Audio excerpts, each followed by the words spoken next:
বিশ্বনবী মুহাম্মদ রাসূলুল্লাহ সাল্লাল্লাহু আলাইহি সাল্লাম এত দামি নবী, পয়গম্বর আদম আলাইহিস সালাম থেকে নিয়ে শুরু করে এই পর্যন্ত যত মানুষ দুনিয়াতে আসছে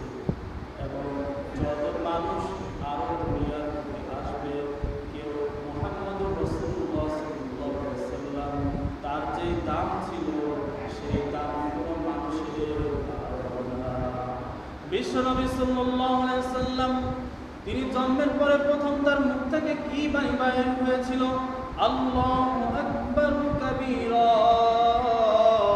ওয়ালহামদুলিল্লাহি কাসীরা ওয়া সাব্বিহু বুকরাতাও ওয়া আসীলা।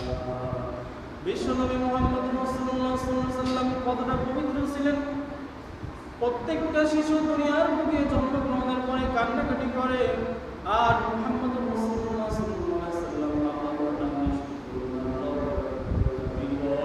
আলহামদুলিল্লাহি কাসীরা ওয়া সাব্বিহু বুকরাতাও ওয়া আসীলা।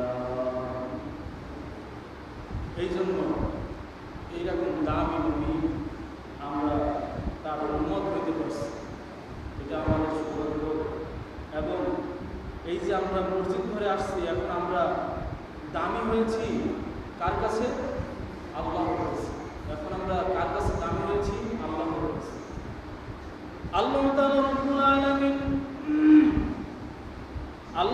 রব্বুল নবী মুহাম্মদ রাসূলুল্লাহ সাল্লাল্লাহু আলাইহি ওয়াসাল্লাম হাদিস শরীফের ভিতরে বলেন, যদি কোনো বান্দারা বা যদি কোনো ব্যক্তি এই দুনিয়ার বুকে একটা মসজিদ ঘর নির্মাণ করে, আল্লাহ তাআলা রব্বুল আলামিন জান্নাতের ভিতরে তার জন্য একটা ঘর তৈরি করে রাখে। সুবহানাল্লাহ। এই কথা দ্বারা অনেকের ভিতরে বুঝে আসে না, অনেকের ভিতরে বিশ্বাস আসে না। এমনও মানুষ আছে যে যদি আমি দুনিয়ার বুকে একটা মসজিদ করি তাহলে নাকি জান্নাতের ভিতরে আমার জন্য ঘর বানানো হবে। এটা তো আমি দেখতেছি না, কিভাবে বিশ্বাস